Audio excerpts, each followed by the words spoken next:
Sub live for class. You can subscribe at the lowest level and watch the class, or at the next level at the Ever VR Think Tank, you can join in and be a student and build a movie themed world. And if you haven't noticed, the announcement right now for this live is that Ghostbusters has officially won. So we will be, for the next 6 weeks, building a Ghostbuster themed world and doing a little bit of show and tell, trunk or treat, show and tell in 6 weeks. What's up, Apple user? And so in the next 6 weeks, you guys will see a bunch of Ghostbuster themed worlds in VR chat using Unity. So if you're interested in learning Unity, join the class. You can hit that subscribe button there, or click on the link tree up above if you want to toggle my fish tank. So if you want to toggle the fish tank and see them in real life, here they are. That is a live stream of the fish.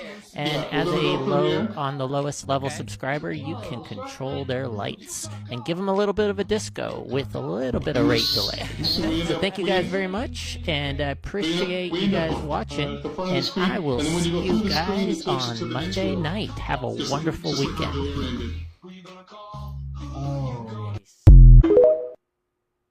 That is actually pretty cool. Alrighty, everybody. Thank you so much for watching. I will see you guys on the next live. We do lives every Monday, Wednesday, and Friday. Sub live for class. You can subscribe at the lowest level and watch the class, or at the next level at the Ever VR Think Tank, you can join in and be a student and build a movie themed world. And if you haven't noticed, the announcement. I love it. I love it. Yay. Love it. Love it. That's looking really cool. That is awesome. So for Angel, how you doing, man? Doing good? All right, let's see. Say something real quick. Let's see.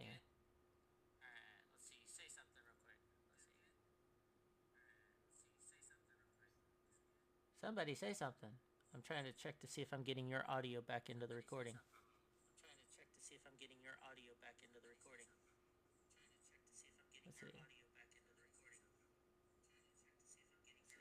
Maybe not.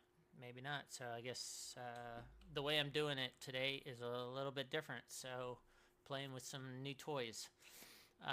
So yeah, we will figure that. Yeah, you can if you want. Yeah, you can actually see them. There you go. And I'll pull that back up. There we go. All right, so guys, today is the intro. Oh, now I'm getting an echo from somebody. Who's echoing in? Let's see. That's coming from you, designer. Sorry. All right, so today I am going to start with the basics of the navigation of Unity, and then go into XYZ coordinates. Who all remembers my class on XYZs?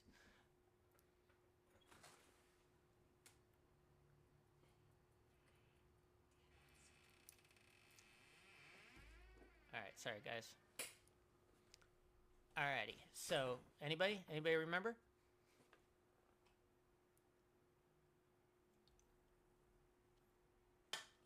Nobody? Silent crowd tonight. Silent crowd. Can you guys hear me? Yeah? There we go.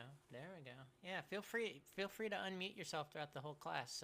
As long as I'm not getting a feedback, feel free to ask questions and things like that.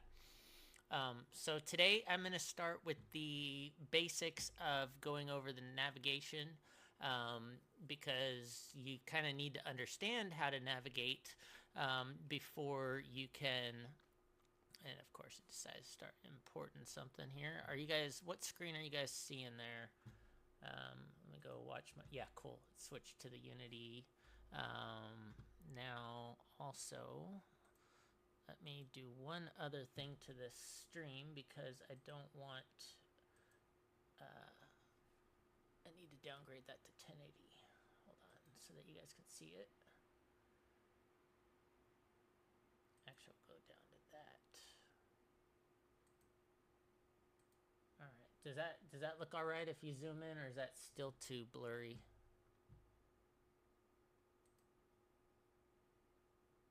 Let me change that. Seems. Yep, I hear you. I hear you. What's up?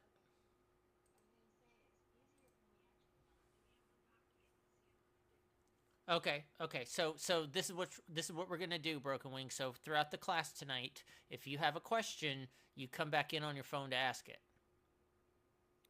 Okay, so at least we have a backup.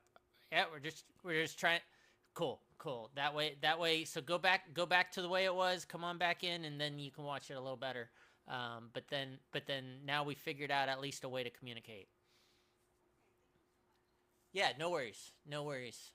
Alrighty. So anyway, we're gonna start with the basics of orientation of how Unity, what all these buttons do before we actually get into XYZ coordinates, because once I get into that, then everything just kind of falls into place. So the first and foremost, everybody here at this point should have already installed the Creator Companion, gotten something blank. We've been working on terrain. I wanted to start with terrain in this class, more important so because it's like the groundwork floor up, but you guys didn't really understand the navigation part, and so we need to still talk about navigation.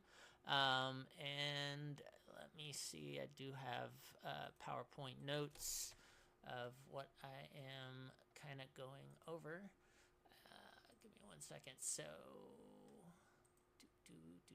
yeah, so basically the entire 6 weeks, what we're going to be going over is, I started with terrain, and then we're going to be talking about models and textures, interactive elements, audio, lighting, visual, scripting, interactions, physics, publishing, and then the final touches. So that's basically the order in which I'm teaching everything this time. And so I started this whole thing with terrain, because terrain is like the base layer if you're building stuff that involves terrain. Instead of building a world and then putting the terrain around it, why not build the terrain first and then build around it? But it's always to each his own, however you decide you want to build it. Now back to this. All right, we're gonna pull this up right here. So this is my Unity project. So you should be able to at least open a blank Unity project. Starting at the top, obviously you guys are familiar with Excel and Word and things like that. You understand how the file edit and all those kind of work, right? So these are our main go-tos for certain features that sometimes relate outside of the Unity project. For instance, if you go to File and open a recent scene or save as, it's going to save the project in certain locations and things like that. But you should understand the basics of what the File button does. But the one thing I want you guys to be aware of is this one right here that's called Game Object. And Game Object, we're going to be adding a few 3D objects and things like that.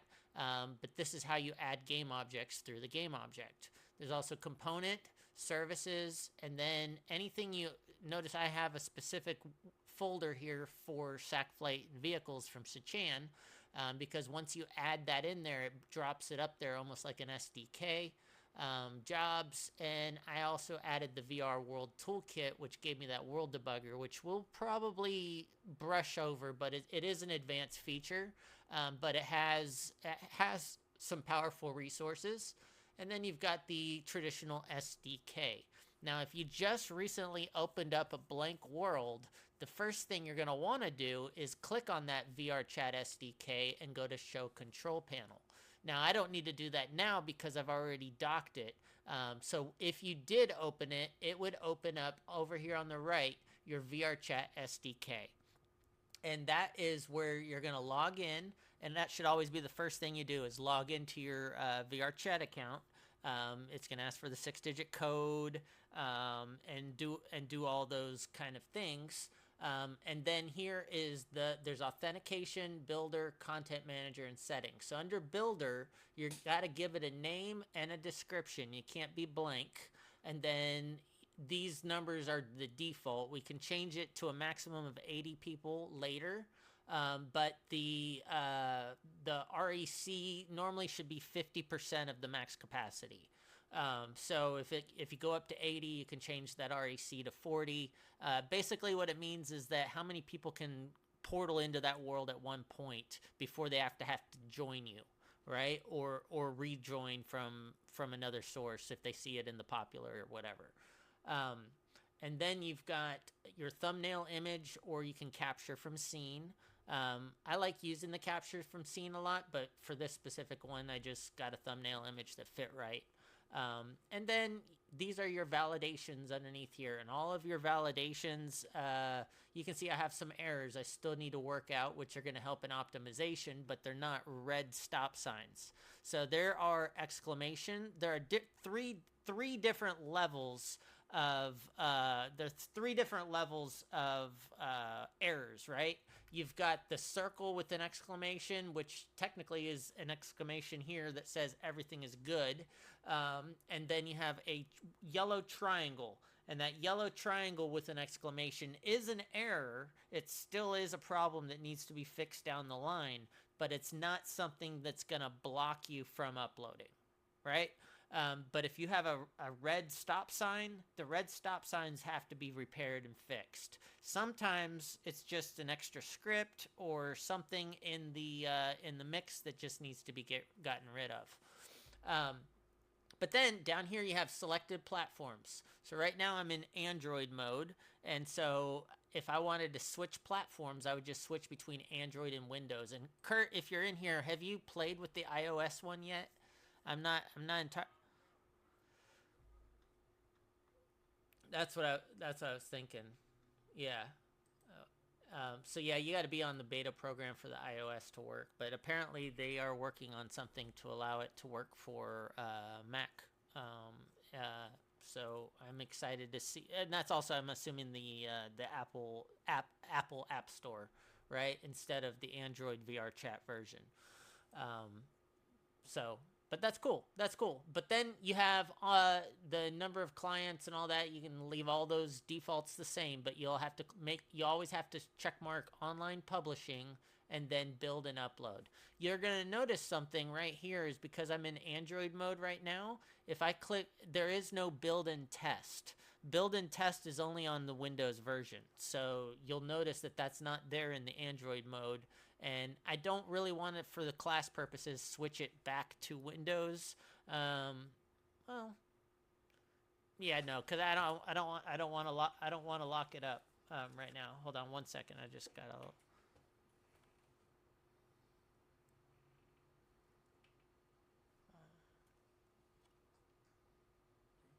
Okay. Drive him to the VA to come home. Okay. Cool. We'll see you at 7 o'clock. Okay. Sorry, guys. At least he handed me a note, so I gotta give him a ride somewhere to the doctor in the morning. All right, so that's gonna be fun. So anyway, Android and Windows are slightly different, right? You got 2D mode and PC mode, or 3D mode for Oculus, right? Which is the Android side. But this is your SDK. Under the content manager, you have your worlds and avatars. So if you're a world builder, you got your worlds here. If you're an avatar builder, you got your avatars. And these are, you don't really have to mess with them as you start getting going. But what you do need to know is that make sure that it's set to the right current version world, because sometimes as you're building different worlds, you're going to come to find out one or the other. You're going to come to find out that you might have missed a content ID and accidentally uploaded a world to a different project. So you want to make sure that you're dealing, basically everything in the content manager is the actual folder file structure that is stored in VRChat, right? And so you want to make sure that you're talking to that world so that you can keep all your statistics, right? So you can update to those worlds anytime. You can access them from any Unity project as long as you're logged into your VR chat account. You can change the current set current from a different computer even if you wanted to. That's the cool part, is you can build on one computer and then you can upload a completely different world to that same content ID, which will keep your statistics. So you can constantly be working on your world, updating and things like that. And even if you lost your computer and you had to start over from scratch, you don't have to delete the world from VR chat. Does that make sense? Hopefully. So that's what that is. And then there's settings. You can just leave those at the default for now. But that's your SDK. That's the one thing I wanted you guys to be aware of, because that's the one thing you're going to bring in. So you bring it in from VRChat SDK, show control panel, and then I like to dock it over here to the right. Now, you can dock your things however you like, whatever feels comfortable to you, but this setup that I have has been my go-to and what I like. I always like my hierarchy sitting, and I'll explain what those are, but I like my hierarchy to be here on the left, and then I have my scene view, my game view, and then my Udon graph and some of my little extras are right over here. And then I always have my inspector on the far right, lighting, occlusion, lighting explorer, and then my SDK. Then down below here, I have a project, a console, and the console is where we go to find errors. So I can see I have some errors. Now I could clear those errors, but they're gonna come back as I upload, right? So clearing the errors does not always clear the problem. It just cleared it out of the console. And then there's animations, animators, and background tasks. I don't even know why that's open. But normally I'm always between project, console, hierarchy, and inspector, or the SDK most of the time. So these are places that I want you to be able to understand. When I say hierarchy, go to your hierarchy. When I say inspector, you're going to go over to the right here to your inspector. When I go down in your project, now your project, you're going to notice has a bunch of folders, right? It has favorites, assets, and if we go to assets, you can see that there's assets and packages. I don't know if one of you guys could explain the difference.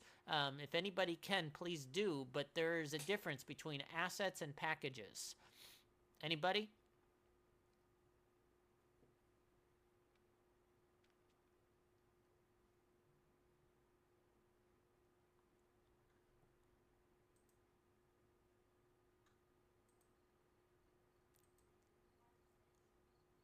Yep. What's...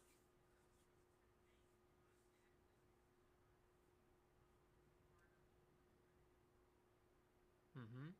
Yep. Yep. Yep. Yep. Yep. Yep. Stay Puff, man. What? Yeah, that. Was that a tire? What was it? I don't remember. What was he from? Or was he a I guess he just was a Marshmallow. Marshmallow Stay Puff Man. Yeah. So an asset is basically, it's something that you added. A package is something that's a little bit more in depth in the coding. For instance, the SDK, the VRChat SDK, in and of itself is part of the packages. So here's my base and worlds in packages. The Oculus XR plugins, AI navigation, the VR World Toolkit, all those little extra packages that you add from the Creator Companion Manager, those are packages, as well as Unity has its own packages as well, right? So you like Audio Link and Cinemachine, all of EasyQuest Switch you might be familiar with. So these little packages are actual subroutine programs, right? And they should not always be messed with, right? It's the assets that we bring in from whether it's a Unity Asset Store item, a Sketchfab item, a Blender FBX file, a texture, a material, prefabs, scenes. All of those are part of our assets, and they're more controllable things that we added to the project, right? Now, there are times that we would modify a package, but very rarely. Most of the time, we modify our assets and let the packages be the stable thing that stays in the background. And sometimes we copy some packages to create assets like VRC chairs, Udon scripts, and things like that. And we don't really recreate them. We just copy them, like for chairs, sitting, picking up objects, throwing them. Those all require scripts that are built into those packages. I hope that makes a understanding. It's kind of confusing. But the long story short is assets is where you're going to get all of the stuff that you added to the project, specifically the Stay Puft Marshmallow Man. Or if you guys haven't noticed, Nico has just put out his Ghost Shader on Gumroad, which would be an awesome thing for you guys to add to your package, to your project, and we might go over that in the next few days, maybe. But today, I want you to understand navigating through Unity. And when I say click on your assets folder, I'm literally telling you to click on the folder that says assets. And you're going to notice when you click on some of these folders, what they do is they pull up to the right in a bigger format. So if I click on assets again, these are actually all of my assets, right? So I see all those subfolders. So I can go through and click on those and see that for specifically, let's say Sketchfab puts all of their folders in something called import. I wish they would have put it into Sketchfab, but like an actual folder that said Sketchfab, but instead it's called import. So when you bring in something from Sketchfab, it's going to be in your imports. So when I click on import, here are all the Sketchfab items that I brought in, like my version of Slimer. Well, it's not my version, it's one that I brought in, so I can't wait to get designers. That's going to be awesome. And I love the Pew Pew that you made, designer. I modified it with the Sax Flight grappling hook. That's a really cool toy. Yeah, and then I made some laser beams out of it. Maybe I'll go through how to modify some of those later. But anyway, I want you to understand when I say click on your assets, I'm literally telling you to click on the word assets from the project, and it pulls up your assets. Also, if you brought in a Unity package from like the Unity Asset Store, like for instance Fantasy Environments from the Fantasy Landscape that I brought in, those will be in here. And we got assets. You can keep going subroutines, subfolders, and you can get in all those textures, all those folders and files. That's all important to leave those in the order that they are. Also, I've got the clear water that I got from VRC Prefabs, Sax Flight vehicles. Those are all assets. So when I say assets, that's what I mean. Click on the top asset folder and you'll see all of those, because you might hear me saying that a lot. And so now you understand what to click on. Now, the other thing is file format structure is extremely important. But I'm very bad at that.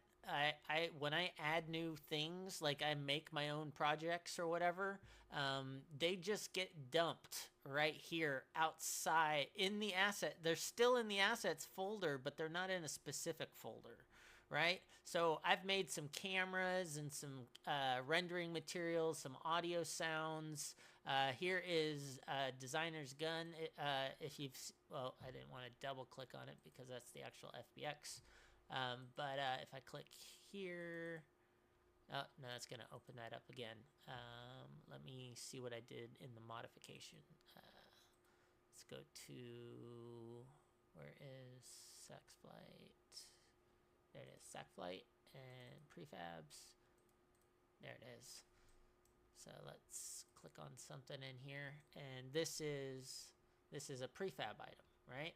Now, once you're in the prefab and you want to get out of it and go back to the scene, you're going to click on this little left arrow right there. So when you click on that left arrow, that takes you back to scene view. And now, this is my scene. So the one thing that you need to understand and do, in fact, I need to upload that, Kurt. I need to upload the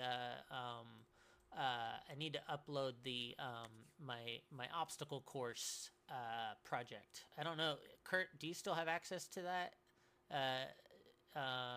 It should be in our chat up here. I just have to go find it and just resend it. Okay. It should be in June. Yeah, it should be up in the chat somewhere. But I have an obstacle course that is really good to use as a practice in navigating the scene. So when you're in scene view, if you use your mouse, right? If you can see my camera here, I just use the right click button. When you hit right click while your mouse is hovered over the scene, this is going to allow us to turn.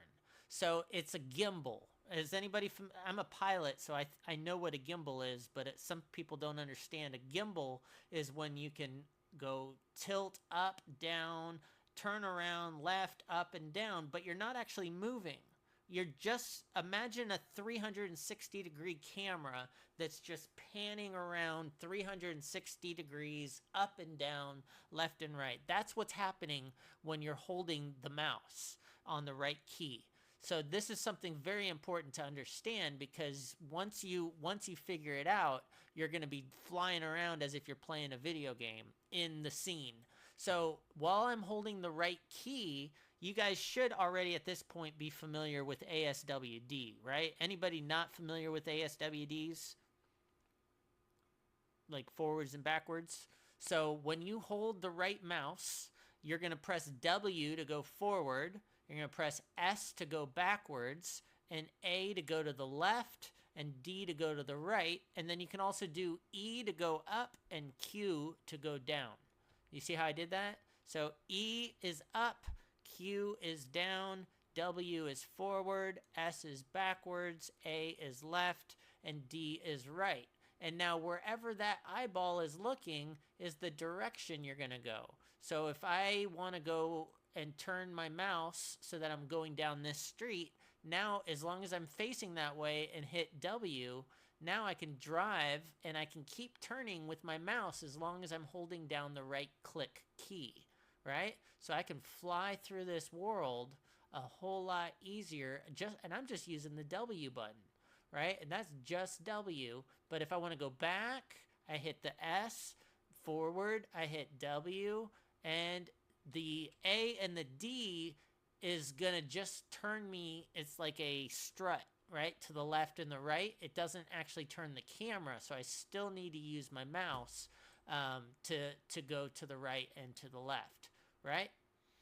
But once you figure that out and using the ASWD keys, right, while holding the right key, you can then navigate through this scene.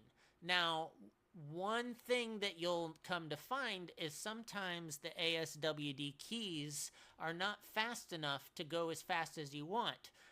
However, this is a word of caution, but holding down the shift key while going forward, notice we're going super fast now because I'm using the shift key. So when you're holding shift, everything is just faster. So until you're comfortable with navigating, don't be using that so often. But if your world is so big that you have to go from here all the way to the other side of the world, right, to see something over here on this world, then that's where the shift key comes into play, because I was able to navigate all the way across the world using the shift key. But until you get comfortable with it, just kind of go nice and slow, ASWD, right? Any questions on that?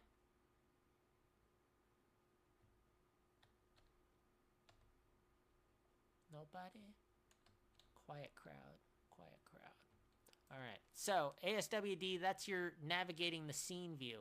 Now, if I want to go to game view, I could just click on game, but the game view is not going to work until I'm in play mode. It might work. I could do play mode. I think we could try play mode, see what that does.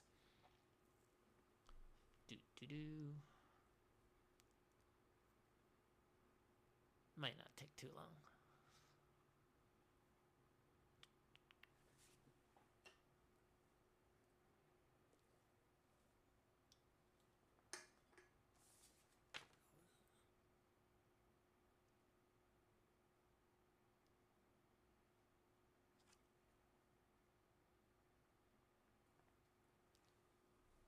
All right, so there we go. So that's game mode. When you hit game mode, you got to be in the game screen there and then click accept. And this is a version of the game mode, right? So you can see I've already started something here, right? But these are just examples, whatever you build. But I'm not showing you the build. It's not about the build. It's about the navigating and what these do. Now, once you're in game mode and you want to exit game mode, all you have to do is hit escape. When you hit escape, it pulls back up this client simulator and just hit exit play mode. And when you do that, now we're back in game mode. But I'm still in game in the game tab. Right? And so the game camera is fixed somewhere in the world. And so I can't move and navigate. I have to go back to scene view, right? And I just undocked my scene. So I don't want to do that. I want to redock it. So we're going to dock them right back there. All right. Udon graph we'll get into there. We really don't need to play with that too much until near the end of the class. Because you don't need Udon graph for everything, because there's a lot of toys that already have it built in, and as long as you don't modify them too much, you don't really need to go into that. Are there any questions on what I've just said? Anybody? If not, I will continue on with the XYZ part of the class. But that is your basic overview of what all these things are. I think we talked about project, then console is all about errors. Animation and animator we'll go into another time. We're not going to even get into that right now. But we will be animating a couple things that spin around and a couple things that go up and down like an elevator and things like that. I also have I think VR Tiger, or I told Kingdom Builder that I was going to go over the portals. I might need to go, I could go over that, or we could do that. We could do that on Friday. We'll do that on Friday, adding the VR portals to where you can portal from one world to another, unless somebody's needing that now. Anybody? Uh-huh.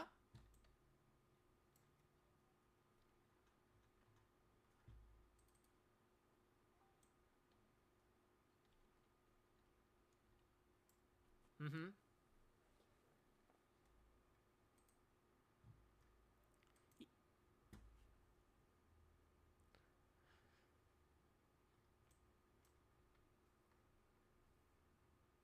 Yes. So by downloading the VR from the prefabs, from the VRC prefabs Udon portals, this is what it looks like. So there's Udon portals, and then you've got all of these little things. What you really only need to do from that and I'm just now remembering that you were asking about that. All you need to do is start with the example scene. So if you open up the example scene and bring that in. What? Oh, hey, Steph. Hey, welcome in. How's it going? Steph is one of the moderators for Samantha Davis. So she's a porpoise, if you will. She's a guest here. She's welcome to be here. It's nice to have you. Yeah, sorry if we bore you to death. This is a little over some's heads, but we appreciate you being here. That's nice to have you. You're always welcome. You saw a lot of people in here, and you're like, who's all in here? What's going on? All right.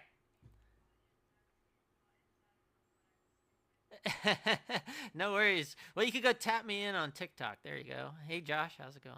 All right. Udon portals. So all you got to do is, have you figured out how to bring that in first yet, Tiger? All right, let's start from the beginning then. Let's not get too ahead of ourselves. So let's go to vrcprefabs.com. All right, so vrcprefabs.com. This is the website right here, and you're going to click on database. Okay, so under database, click on Udon Prefabs SDK3, and then you can hit Control F, and that will pull up a search. And if you're familiar with Control F from like an Excel, it's the same kind of thing. So if I want a portal, I'm just going to type in PORTAL, and now boom, Udon portals. There they are, and that takes us right to AriCat's GitHub page, right? So there's our AriCats. So one thing you do want to do is you want to give that person credit that you use their item, right? Which I still need to do. But you just click on code and download that zip folder. And once you download it, extract it, right? You have to extract it, and then you will just drag and drop it into your assets. Make sense?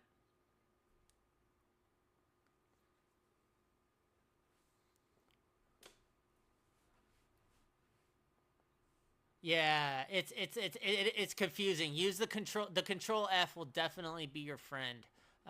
Yeah, for sure. So if I go back to the VRC prefabs, like if I'm looking for, I don't even know what to look for. But if you know what you're looking for, that's where you're going to search for it. So if you're looking for for instance, I know for, let's say you want to use the swim system, right? Swim. Well, we can just type in swim, and then there's 5 options, and I can hit the down arrow, and it's going to scroll. There is airtime swim system. So that is it, the Y swim system right there by Hirabiki. And that's something you can use to have swimming water, so you could be in the water. But that it's like a Lego set without instructions. You have to create a volume of water and things like that. But they're toys to play with, right? The point of the matter is VRC Prefabs is a powerful place to go to get these kind of toys that people have freely uploaded. And just make sure that when you do use some of these items, that you put something in your world that gives credit to those people that created them, and don't go modifying them way too much to where it becomes yours at that point, because you do want to, you want to get credit where you got the original code from.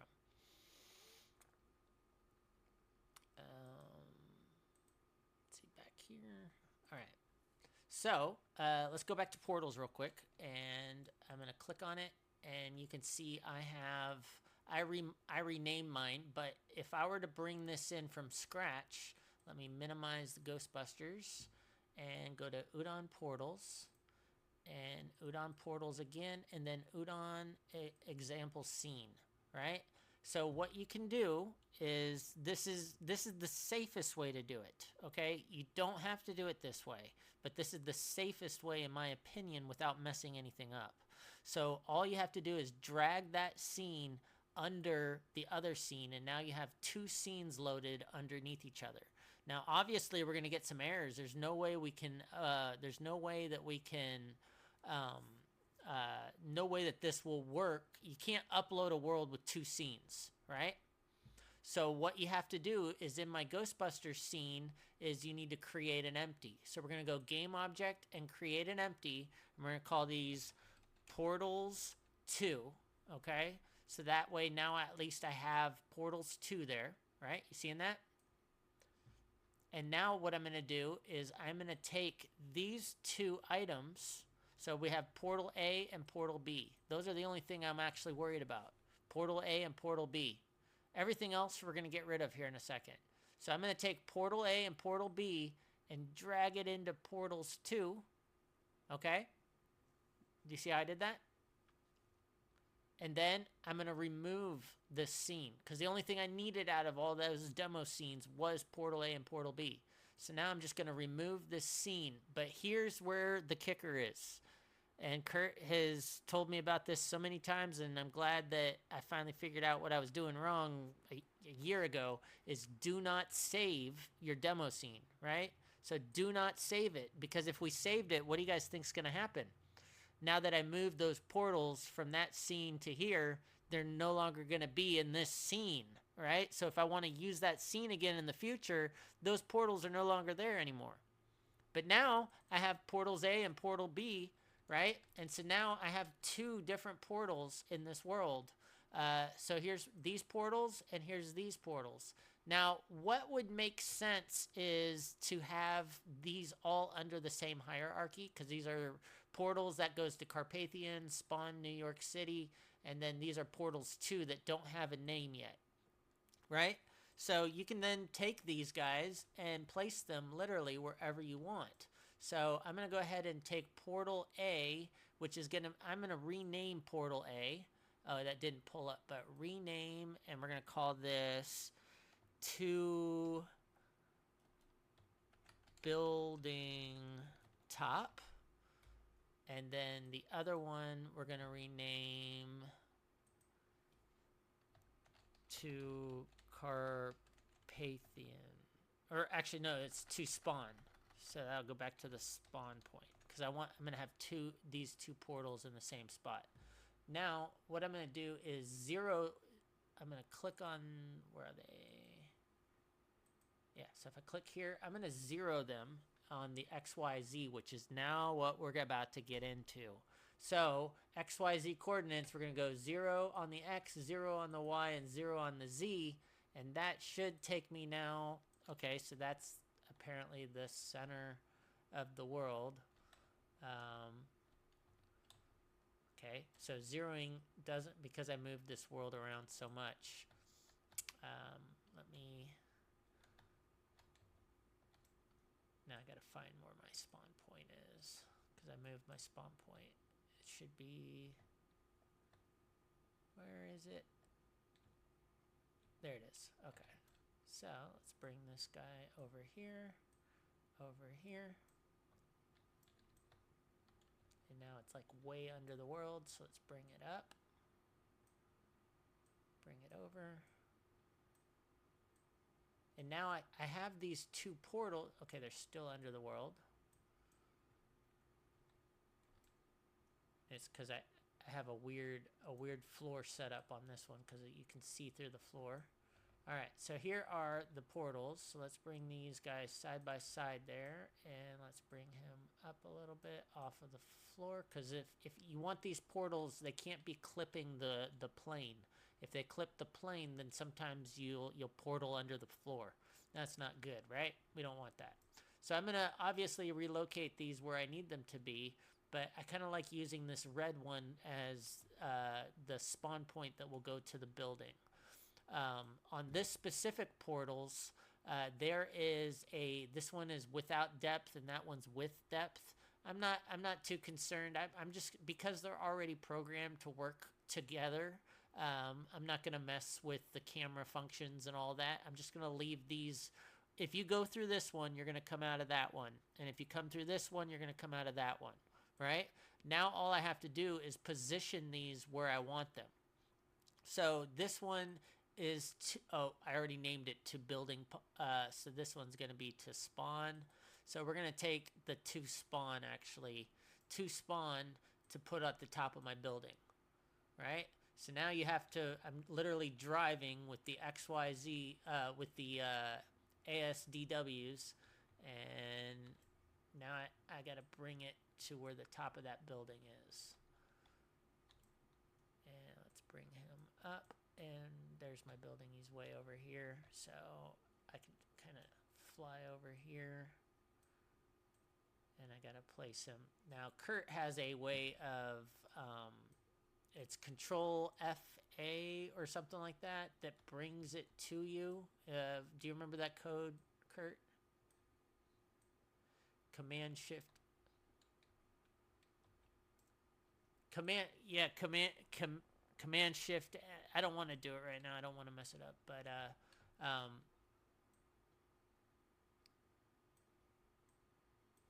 Yeah. All right. So there is now a portal right here that will bring you to the top of the building, right? So now there's, let's make sure that you can reach it from the ground, right? When you're standing on the building. I just don't want it to clip under the building. There we go. Or into the building, or you'll fall underneath, because I have a solid floor right here, right? So if I had that portal halfway, you're going to fall all the way through that. And there's nothing in these buildings. They're dummies, because it would be a lot of work to fill out these buildings. A lot of heavy world, but it is possible. You can add those in. But anyway, now what we have is a portal here and a portal back at the spawn point. And so I'm going to now click on it, and we're going to change the text on it. So let's go to the canvas and text.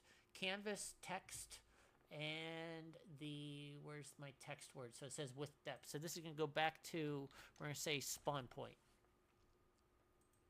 Okay, so now it changed the wording, so it says back to spawn, right? And now I'm going to click on the one that says to building, and it's still clipping under that floor a little bit. Let's bring him up, open him up, and go to the canvas as well. Go to the text, and this is going to say to tower, right? Let's give it a capital T so it sounds cool. There we go, to tower, right? So now I have a portal here. This one takes you to the Carpathians, which is the 1500 medievals, which is going to drop you off and bring you right here, right? And so now you're there, and yeah, they had a Wise doorbell when they were at it, and the camera watching it. I'm just goofing off. But yeah, so that's how you add portals. The last few minutes, I didn't even get into talking about XYZ coordinates. So we're definitely gonna have to. I'm gonna have a full class on that.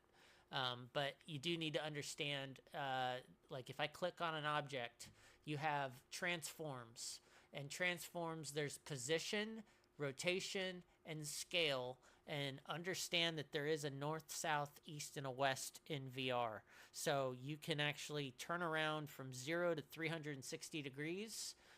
So if you want something in front of you, it's going to be 0 or 360. And if you want something behind you, it's 180 degrees. And if you want to go east, that would be 90 degrees. And west would be 270, right? And we will actually have a class on that on Friday. We're definitely going to go over that. But that definitely overran that. So today turned into more doing the portals. Did that help you, Tiger, on that?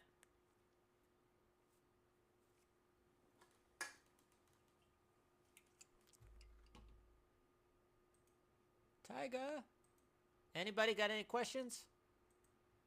I'm gonna go ahead and push this update.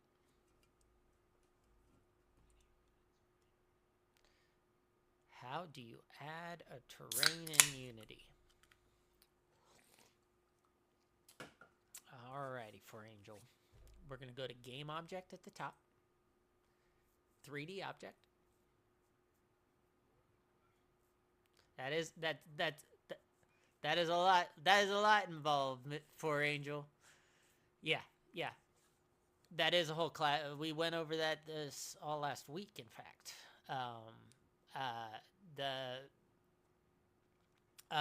But yeah, 3D object, game object, 3D object, terrain. All right.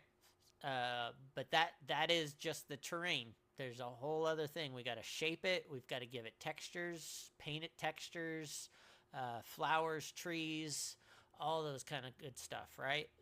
So that's a lot. That's a lot. Check my videos.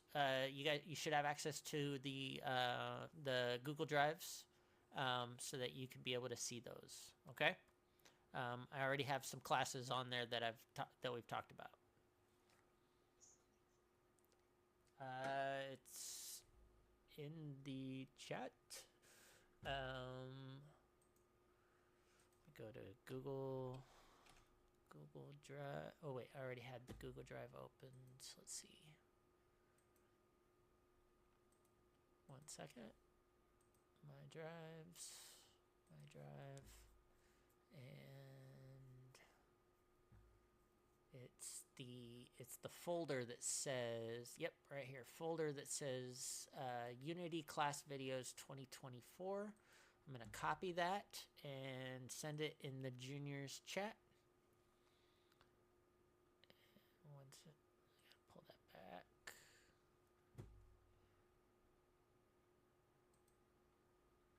There it is. Boom.